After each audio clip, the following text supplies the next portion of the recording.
Periodista Carlos Viteri.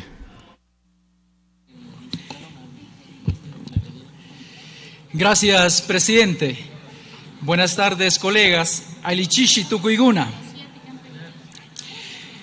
He escuchado con detenimiento las intervenciones de hace un momento, en la mañana y hace un momento, sobre este tema. Y la percepción que tengo, parecería que en esta ley se resuelve y está en juego el presente y el futuro del bienestar de los ecuatorianos y ecuatorianas. Parecería que esta ley es la panacea para resolver todo lo que se llame crisis y todo lo que se llame inestabilidad, etcétera, etcétera. Y creo que eso no es así. Gracias, señor secretario. Es importante que, por respeto a los ecuatorianos y ecuatorianas, no recitemos clichés muchas veces que tienen un condumio de odio. No recitemos de memoria una andanada de palabrejas que ya se han vuelto cotidianos en el discurso parlamentario. Hablemos con datos, hablemos con reflexión y hablemos con un mensaje que construya a los ecuatorianos y ecuatorianas. Tengo una enorme preocupación. Tenemos una constitución que se puso a la vanguardia de las constituciones del mundo al reconocer los derechos de la naturaleza.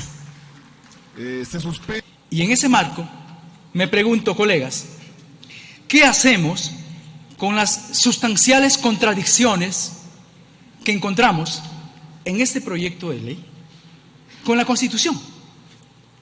Hay contradicciones sustanciales con el artículo 15 de la Constitución, el artículo 66, el artículo 27, el artículo 71, el artículo 395, el artículo 306, el artículo 396.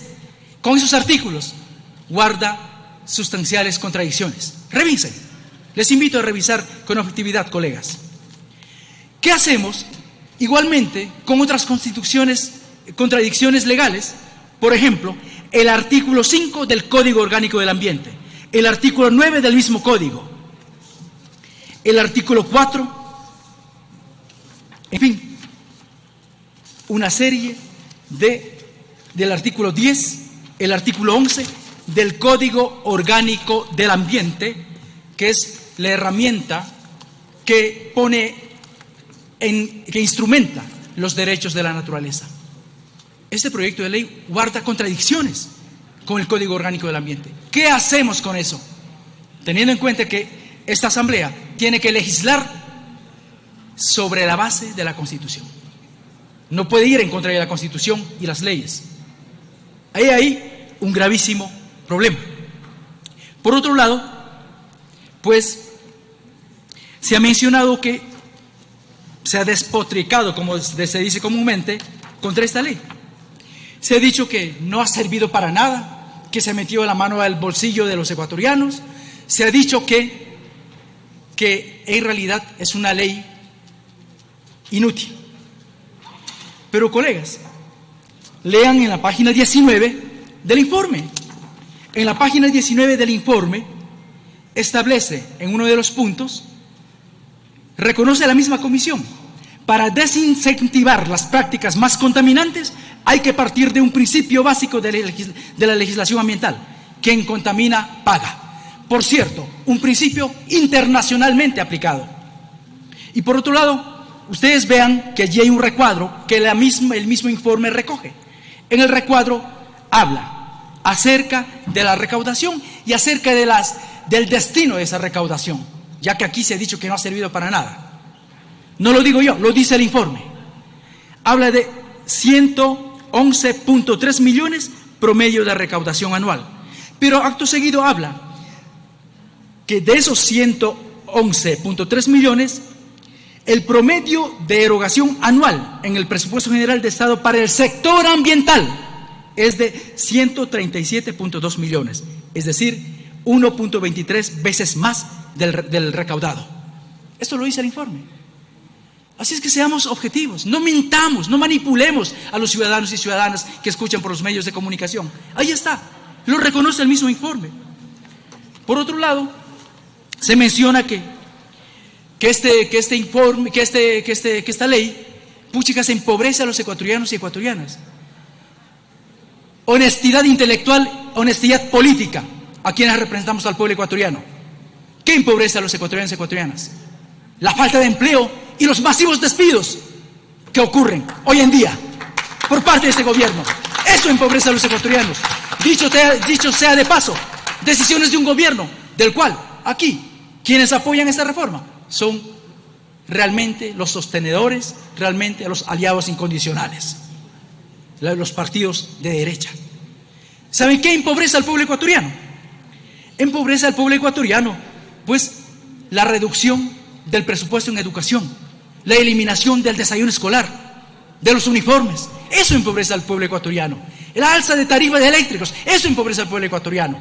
Empobrece al pueblo ecuatoriano aquello que se ha empezado a ejecutar de la manera más servil y perversa contra el pueblo: las imposiciones del Fondo Monetario Internacional, aquello que va a significar retroceso para los derechos de los trabajadores, privatizaciones del patrimonio de los ecuatorianos y ecuatorianas.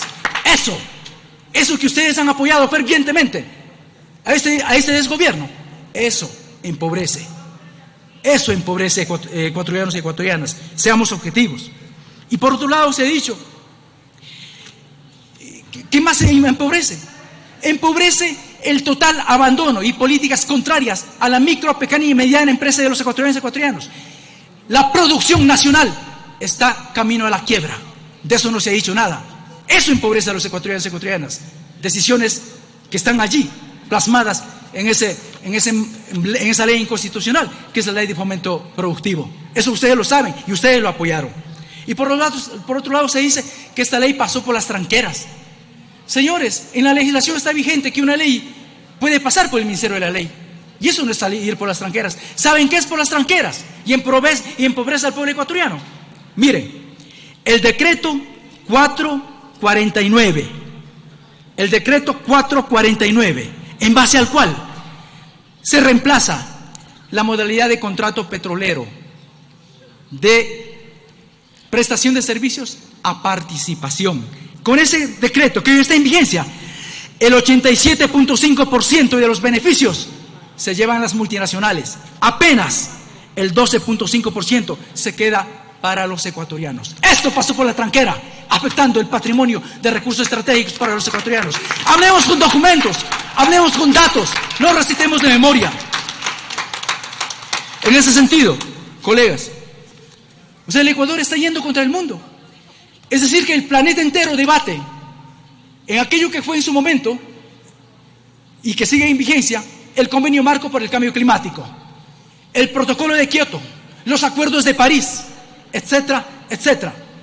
El mundo camina a debatir y a buscar soluciones al calentamiento planetario, donde las emisiones de los automotores son los principales causantes. Eso lo sabemos, no nos engañemos. ¿Qué queremos ir en contra de la historia? Estamos diciendo que el resto del mundo está equivocado y nosotros, con este retroceso, tenemos el camino cierto. Por favor, un poquito más de equilibrio. Es paradójico que en ese sentido, mientras el resto del mundo va trabajando, legislando con miras a la protección ambiental, nosotros queremos imponer a toda la sociedad un retroceso en materia ambiental, un retroceso en las conductas sociales. Eso vamos a transmitir a nuestros niños. Eso vamos a transmitir a las escuelas y colegios. Por favor, debo recordarles, ya dije que el Ecuador pasó a liderar la legislación con los derechos de la naturaleza, la legislación ambiental, con el Código Orgánico del Ambiente, incluyendo principios universales, internacionalmente reconocidos: el que contamina paga. Así de simple.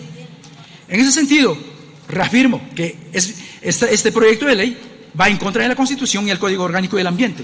Y quiero ver, allí en el número de vehículos, donde se habla que actualmente existen aproximadamente alrededor de 2.237.264 automotores. Pero de ellos, señoras y señores, pues el asambleísta Esteban Albornoz ha dicho que solo el 17% Solo el 17% está gravado con el impuesto verde. No todos. He ahí. Porque aquí se ha dicho que todos los ecuatorianos. Por favor, más subjetividad. Terminó su tiempo, señor asambleísta. Ya termino, presidente. Que todos los ecuatorianos, más equilibrio, por favor. Cuando los que reciben esas son grabados, realmente es un número reducido. En ese sentido, es importante poner la cosa en su balanza. Estamos hablando el derecho a contaminar de una minoría versus el derecho de la gran mayoría de los ecuatorianos que no tiene vehículos y que usa vehículos públicos a tener atmósfera y a respirar aire puro. Ahí está la cosa. Seamos objetivos, debatamos, discutamos, mejoremos a la luz de principios internacionales, mejoremos esta ley. Y finalmente, presidente y colegas, este es un tema en donde no caben medias tintas, debemos ser coherentes. Aquí se ha dicho, estoy en contra, pero no estoy en contra del ambiente. Aquí no hay términos medios.